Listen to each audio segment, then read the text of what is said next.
Hi friends, எல்லாருக்கும் வணக்கம். இந்த நாள் உங்களுடைய நாளா இருக்கட்டும். நம்ம கொஞ்சம் சோம்பேறியாவே இருந்துட்டு பழகிட்டதனால கொஞ்சம் சுறுசுறுப்பா இருக்கணும்னு நினைச்சாலுமே ஓகேடா கொஞ்சம் நேரம் கழிச்சு செஞ்சுக்கலாம் அப்படின்னு உங்களுக்கும் அந்த மாதிரி இருக்கா? எனக்கு நிறைய டைம் இருக்கு. அந்த சேர்த்து வச்சு எல்லா வேலைகளும் செஞ்சு முடிக்கிற மாதிரி இருக்குது. அப்போ வந்து பார்த்திங்கன்னா பயங்கர கால் வலியாக இருக்குது. ஓகே, அந்த கால் வலி இல்லாமல் இன்றைக்கி வந்து பார்த்திங்கன்னா கொஞ்சம் அந்த வேலைகளை செஞ்சிடணும் அப்படின்னு நினச்சிருக்கேன். இன்றைக்கி காலையில் குட்டீஸ் 2 பேருக்குமே லீவு. அதனால் இன்றைக்கி வந்து பார்த்திங்கன்னா கம்மஞ்சோறு செஞ்சிடலாம் அப்படின்னு சொல்லி பிளான் பண்ணிட்டேன். ஏன்னா இட்லி, தோசை, அதுக்கப்புறம் உப்புமா இதே சாப்பிட்டு எனக்கே போர் எடுத்துருச்சு. அதனால் ரொம்ப சிம்பிளாக இது செஞ்சோம் அப்படின்னா குட்டீஸுங்களும் சாப்பிடுவாங்க, ஜாக்குக்கும் ரொம்ப ஹெல்த்தி. அதனால் கம்மஞ்சோறு எப்படி செய்கிறது அப்படிங்கிறத வீடியோவில் பார்த்துட்டே பேசலாம். ஃபஸ்ட்டு வந்து நம்ம வந்து கம்பை வந்து எவ்வளோ வேணுமோ அந்த அளவு எடுத்துகிட்டு ஒரு 4-5 டைம் வந்து அலசி எடுக்கணும். இப்படி நம்ம கழுவும் போது அதில் மேலே உள்ள கொம்பன்னு சொல்லுவாங்க, அந்த தவிடு சொல்லுவோம் இல்லையா, அது உள்ளார ஒன்றுமே இருக்காது. அது வந்து என்ன ஆகும்னா இதை வந்து நம்ம வந்து இப்படி கழுவி களைஞ்சி எடுக்கும்போது அது மேலே இருக்கிற அந்த தவிடு மட்டும் மேலே வந்து நிற்கும். அதை எடுத்துட்டு கீழே உள்ள பகுதியை மட்டும் அரைச்சி எடுத்துக்கலாம். எங்கே போகிறீங்க? சரி, பாய்.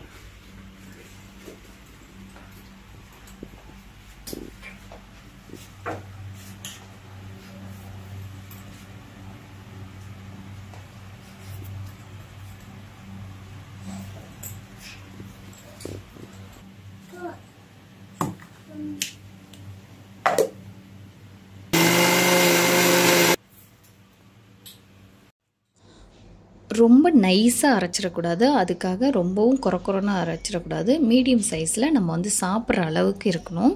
அப்போ தான் வந்து சீக்கிரம் வேகும். அப்போ நம்ம சாப்பிடும்போது வந்து பார்த்திங்கன்னா ரொம்ப முழுசாக இருந்தது அப்படின்னா நம்மளால் வந்து ரொம்ப மென்று சாப்பிட்றது கஷ்டமாக இருக்கும். அரைச்சி எடுத்ததை நம்ம வந்து தண்ணி விட்டு 4 பங்கு தண்ணி விடணும். 1 பங்கு கம்பு அப்படின்னா 3 பங்கு எக்ஸ்ட்ரா சேர்க்கணும், இல்லை 1 கப்பு எக்ஸ்ட்ராவும் சேர்த்துக்கலாம். ஆக மொத்தம் 4 கப்பு தண்ணி இருக்கிற மாதிரி சேர்த்துக்கோங்க. இப்போ நம்ம வந்து இதை வந்து நல்லா ஒரு கனமான பாத்திரத்தில் வச்சுட்டு நல்லா மிக்ஸ் பண்ணிவிட்டு, கட்டி இல்லாமல் மிக்ஸ் பண்ணிவிட்டு, இதுக்கு தேவையான உப்பு சேர்த்துட்டு நம்ம வந்து அடுப்பில் வச்சு மிதமான தீயில் கொஞ்சம் நேரம் கிளறி விட்டுக்கிட்டே இருக்கணும். கொஞ்சம் கெட்டியானோன்னே நம்ம வந்து விசில் எதுவும் போடாமல் நம்ம வந்து ஜஸ்ட்டு ஒரு மூடி வச்சு ஒரு 5 மினிட்ஸ் மட்டும் சிம்லேயே வச்சிடணும். அதுக்கப்புறம் ஆஃப் பண்ணிட்டு திறந்தோம் அப்படின்னா நம்ம சூப்பரான கம்மஞ்சோறு வந்து ரெடி ஆகிடும். கம்மஞ்சோறு கிண்டுறது அப்படின்னா ரொம்ப கஷ்டம் அப்படின்னு சொல்லி நிறைய பேர் நம்ம வந்து இந்த விஷயத்த செய்யாமையே சாப்பிடாமையே இருந்துடுறோம். ஏன்னா இது உடம்புக்கு அவ்வளோ ஹெல்த்தி. 2வது உடம்பு வந்து அவ்வளோ குளிர்ச்சியாக வச்சுக்கும் இந்த வெயில் சீசனுக்கு. ஸோ இது ரொம்ப சிம்பிள். இந்த மெத்தடில் ட்ரை பண்ணி பாருங்கள், ரொம்ப நல்லாயிருக்கும். அதுக்கப்புறம் குக்கரை ஓப்பன் பண்ணதுக்கப்புறம் வந்து பார்த்திங்கன்னா இந்த மாதிரி கெட்டியாக இருக்கும். இதை வந்து நமக்கு எவ்வளோ தேவையோ அந்த அளவு நம்ம வந்து ஒரு பாத்திரத்தில் போட்டு வச்சுட்டு சின்ன வெங்காயம் பொடிசாக கட் பண்ணிக்கணும். ஏன்னா நமக்கு வந்து சின்ன வெங்காயம் நம்ம வந்து இந்த மாதிரி கஞ்சி மோரில் சேர்த்து நம்ம வந்து கடைஞ்சி நம்ம வந்து குடிக்கும்போது ரொம்ப ஹெல்த்தியாக இருக்கும். இப்போ நம்ம வந்து நல்லா மிக்ஸ் பண்ணிவிட்டு தயிர், சின்ன வெங்காயம், உப்பு தேவையான அளவு நல்லா மிக்ஸ் பண்ணிட்டு இந்த மாதிரி ஒரு கப்பு ஃபுல்லாக நம்ம குடித்தோம் அப்படின்னா வயிறு கம்முன்னு இருக்கும். மத்தியானம் சாப்பாடு கூட வேணான்னு நினச்சிருவோம், அப்படி இருக்கும். ஓகே, இப்போ அடுத்து அப்படியே கண்டினியூ பண்ணலாம். ஹாய் ஃப்ரெண்ட்ஸ், இன்னைக்கு வணக்கம். ஹாய் ஃப்ரெண்ட்ஸ், இன்னைக்கு வணக்கம். இத்தனை ஹாய் ஃப்ரெண்ட்ஸ், இன்னைக்கு வணக்கம். இன்னைக்கு வந்து நாங்கள் அம்மா வந்து பிரியாணி இன்னைக்கு செய்ய போறாங்க. அதுக்கு நான் திங்ஸ் எல்லாம் வாங்க போறேன். கொரியண்டர் லீவ்ஸ், அடுத்து 1 kg chicken with skin piece small piece, small piece, அடுத்து mint, அடுத்து 2 small lemon. அவ்வளோதான். சரி, கார்டு பத்திரம், கார்டு, பில். என்ன வாங்கிட்டு வருவேன்? என்ன வாங்கிட்டு வரணும்? பில்லு. பில்லுனா முக்கியம். சரி, போயிட்டாங்க. பாய்.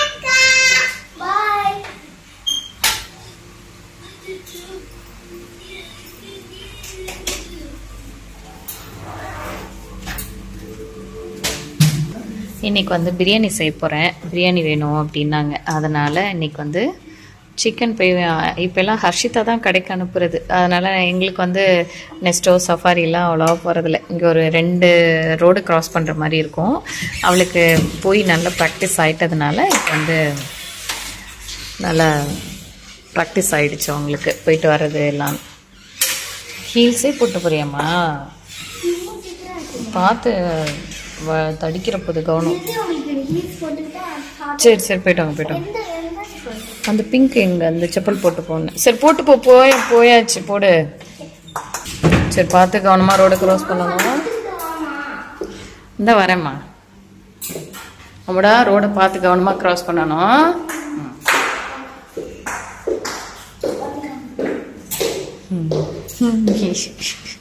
இது ஒத்த ஷூவோட வருது.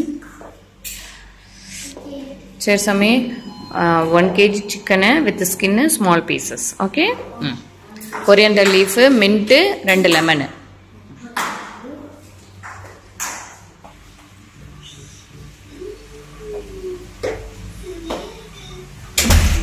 சரி வாங்க.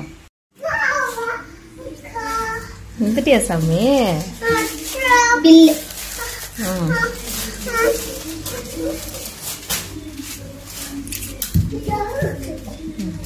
என்னென்ன வாங்கின சொல்லு பாப்பா.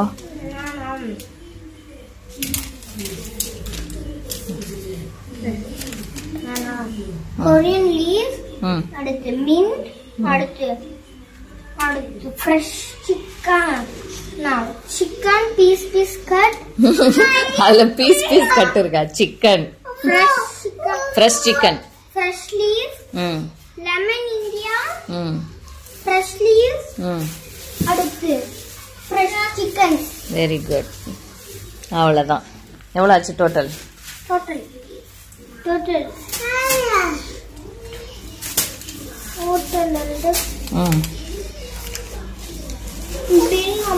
அதுவும் இங்கே இருக்கேன்.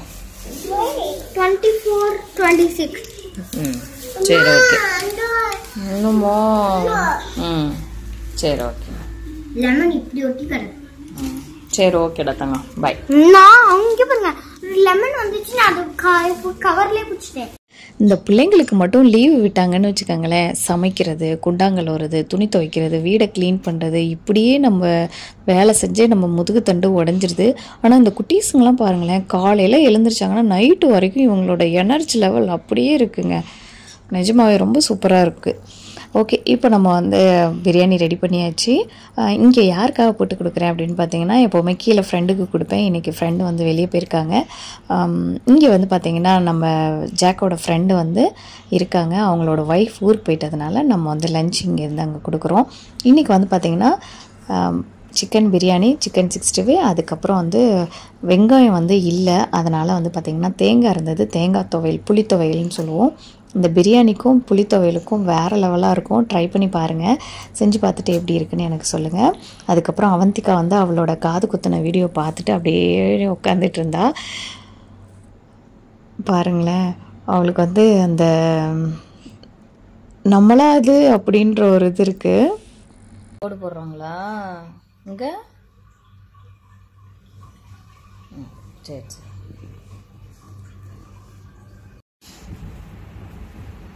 அழுகக்கூடாதம்மோ, எதுக்கு எடுத்தாலும் அழுகக்கூடாது சரியா? போல்டாக இருக்கணும். இப்போலாம் ஃப்ரெண்ட்ஸ் கிடப்பாங்க தான் சரியா?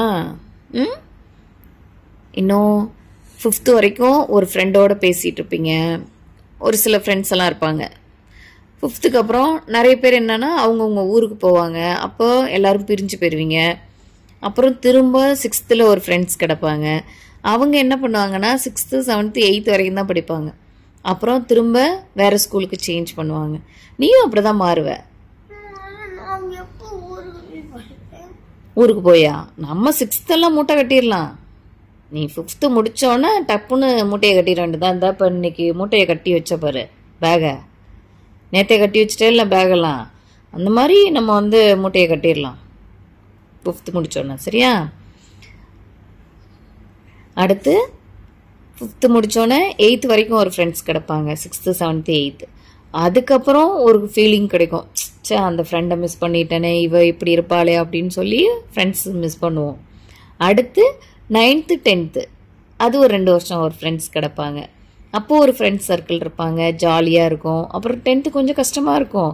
அப்படி இருந்தாலும் ஜாலியாக என்ஜாய் பண்ணிவிட்டு பப்ளிக் எக்ஸாம்லாம் எழுதிட்டு அதுக்கப்புறம் நம்ம வந்து ரிசல்ட்டுக்காக வெயிட் பண்ணுவோம். அப்புறம் ஃப்ரெண்ட்ஸ் எல்லாம் மாறி போயிடுவாங்கன்னு வச்சுக்கோவேன்.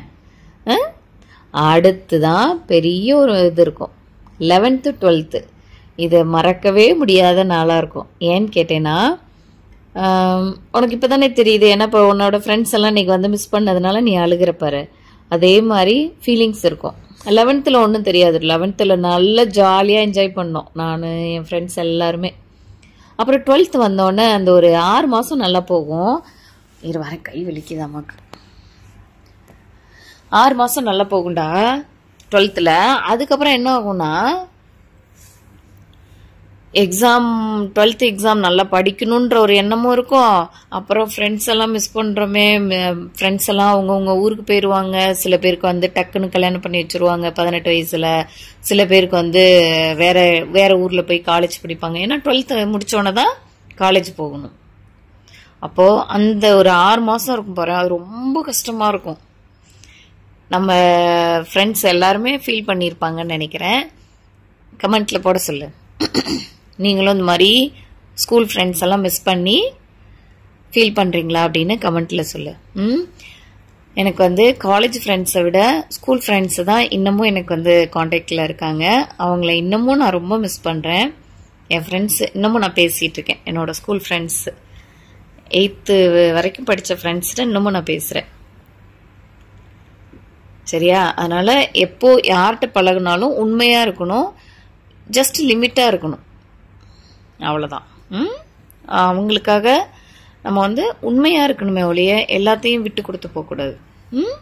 ஃபஸ்ட்டு இந்த மாதிரி அழுகக்கூடாது, எப்போவுமே போல்டாக இருக்கணும். சரியா? இப்போ என்ன அன்னைக்கு போவாங்க, அப்புறம் ஒரு 2 month கழிச்சு ஆகஸ்ட் 26th வந்துடுவீங்க. அப்புறம் நீங்கள் போகும்போல் அடிக்கடி பாத்ரூம் போவீங்க, கேன்டீன் போவீங்க, சாப்பிடுவீங்க. அப்புறம் எப்பவும் போல் நடக்கும் தானே. இதெல்லாம் ஒரு பிரிவா? இதுக்கெல்லாம் அழுவக்கூடாது. சரியா? ஓகே, நல்லா ஜாலியாக ஆட்டம் போட்டிங்கல்ல? சரி, ஓகே, அழுவக்கூடாது, ஸ்மைல். சரி, ஒரு பாட்டு பாடிறேன். சின்னம்மா, இப்போ அம்மா ஒரு பாட்டு சொல்லி கொடுத்தேன்ல, வெண்ணிலாக்கள் 100, அந்த பாட்டு பாடு சாமி. பாடுறதுக்கு மூடு இல்லை. சரி, ஓகே.